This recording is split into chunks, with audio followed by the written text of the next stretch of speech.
हारे का सहारा खाटू श्याम हमारा। ये बात देश विदेश में प्रसिद्ध खाटू श्याम को लेकर कही जाती है और ये बात सच भी है।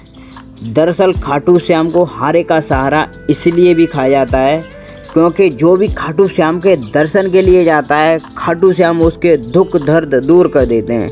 साथ ही जो भी मनोकामना होती है, खाटू श्याम उसे भी पूरा करते हैं।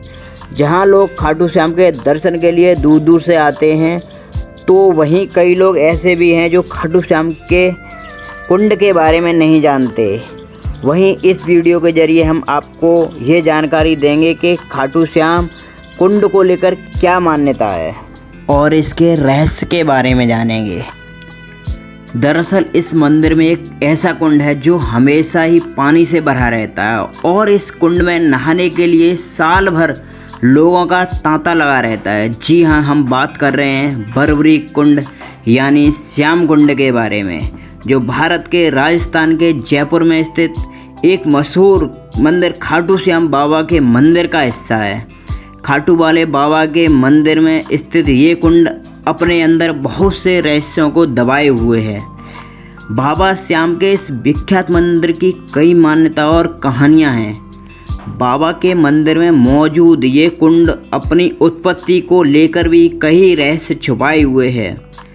कहा जाता है कि आज से हजारों साल पहले जब यहाँ केवल मिट्टी ही थी, तब यहाँ रोज गाय आया करती थी और जानवर आया करते थे और इसी स्थान पर पहुँचने के बाद गाय अपने आप दूध देने लगती थी।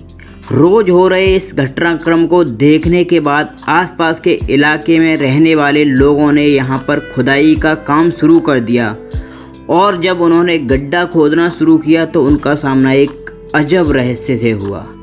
दरअसल खुदाई करते हुए लगभग वो 30 फीट तक नीचे पहुँचे तो उन्हें एक बक्सा मिला जिस पर लिखा था बरबरीक। कथाओं की माने तो इस बक्से के अंदर महाभारत काल के बरबरीक का असली सिर मौजूद था, जिसके बाद वहाँ मौजूद लोगों ने इस बक्से को ले जाकर उस समय के राजा रतन सिंह को दिया। चौंकाने वाली बात ये रही कि जिस स्थान से वो शीश प्रकट हुआ था, उसी स्थान से पानी का तेज बहाव शुरू हो गया, जिसे आगे जाकर श्याम कुंड कहा गया। हर साल लगने वाले मेले में आने वाले भक्त पहले इस कुंड में आकर नहाते हैं, फिर जाकर बाबा के दर्शन करते हैं। आखिर कौन थे बरबरीक? बरबरीक महाभारत के एक महान योद्धा थे। इनके पिता भीम थे। बचपन से ही बरबरीक को उनकी माँ ने सिखाया था कि युद्ध हमेशा ही हारने वाले की तरफ से करना चाहिए और बरबरीक भी हमेशा इसी सिद्धांत को याद रखकर युद्ध भूमि में जाया करते थे। कहा जाता है कि बरबरीक ने भगवान शिव की और माता आदिशक्ति की घोर तपस्या की थी, जिसके बाद खुश होकर भगवान ने उन्हें कुछ सिद्धियां दी थी, जिन्हें पाकर बरबरीक और भी ज़्यादा बलवान हो गए थे। जानकारी के मुताबिक इन शक्तियों का प्रभाव इतना ज़्यादा था कि महाभारत जैसे विशाल युद्ध को भी पलक झपकते ही बंद करवा सकते थे और युद्ध में भाग ले रहे सभी वीरों को मौत के घाट उतार सकते थे।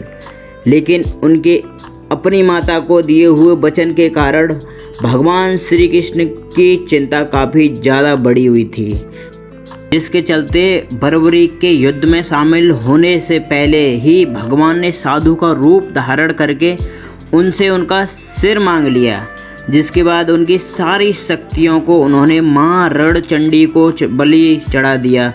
वहीं इतना बड़ा बलिदान देने के बाद उन्हें शीश का दानी भी कहा जाने लगा। वहीं अपना ये बलिदान देने के बाद उन्होंने महाभारत की समाप्ति तक इस युद्ध को देखने की कामना करी।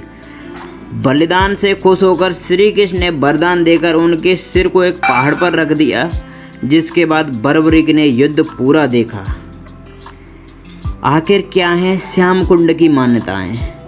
श्याम कुंड को लेकर कई तरह की मान्यताएं जताई जाती हैं। कहा जाता है कि श्याम कुंड में नहाने से कई पाप दूर हो जाते हैं और अगर कोई बाबा के दरबार पर पहुंचकर अच्छे और निश्चल मन से कुंड में स्नान करता है तो उसे एक नया शरीर मिल जाता है। इसके अलावा अगर कोई हारा हुआ हो, उसका कोई काम न बन रहा हो और जाकर बाबा के कुंड में स्नान करे तो बाबा हारे का सहारा बनकर उसका साथ देते हैं। इसके अलावा इस कुंड में नहाने से शरीर और मन दोनों को भी अशुद्धि का नाश हो जाता है। श्याम कुंड का परिचय। श्याम कुंड एक गहरा और अंडाकार आकृति में बना हुआ जलाशय है जिसके जल को बड़ा पवित्र माना जाता है। कुंड के परिसर में लेफ्ट साइड में एक प्रवेश द्वार है जिसके अंदर प्राचीन श्याम कुंड बना हुआ है। इस प्राचीन श्याम कुंड को महिला कुंड का नाम दे दिया गया है और अब इसमें केवल महिलाएं स्नान करती हैं। महिला श्याम कुंड के आसपास कई मंदिर बने हुए हैं जिनमें प्राचीन हनुमान मंदिर और गायत्री मंदिर आदि हैं। यह कुंड 12 महीने पवित्र जल से भरा रहता है। कुंड का जल जमीन से निकलता है, इसलिए ऐसा कहा जाता है कुंड में जल पाताल से आता है। इसी कुंड से बर्बरी के शीश से श्याम रूप में अवतार लिया था, इसीलिए इस कुंड के जल को अमृत के समान और पवित्र माना जाता है। श्री श्याम कुंड को खाटू का तीर्थ जलाशय भी कहा जाता है। इस कुंड में स्नान करने से पापों का नाश होता है और पुण्यों की प्राप्ति होती है। कुंड में स्नान करने से बाबा श्याम की असीम कृपा भी बरसती है और कष्ट दूर होने लगते हैं। बर्बरी के शीश का प्रकट स्थल होने की वजह से इस कुंड से श्याम बाबा का विशेष जुड़ाव है। श्याम कुंड के जल का चरणामृत ग्रहण करने से आत्मशक्ति का अनुभव होता है क्योंकि इसके जल में बड़ी अद्भुत शक्ति विद्यमान है। श्याम कुंड में स्नान करने से पहले इन बातों का रखें ध्यान। श्याम कुंड में स्नान करने से पहले हमें कुछ बातों का ध्यान रखना चाहिए। इन बातों का ध्यान नहीं रखने से हम अनजाने में पाप के भागीदार बन सकते हैं। सबसे पहले बात यह है कि कुंड में प्रवेश करने से पहले इसके पवित्र जल को माथे से लगाना चाहिए। इसके बाद कुंड के जल में प्रवेश कर स्नान करना चाहिए। दूसरी महत्वपूर्ण बात यह है कि कुंड में नहाते समय साबुन का प्रयोग नहीं करना चाहिए। नहाने के बाद अपने कपड़े कुंड में नहीं धोने चाहिए।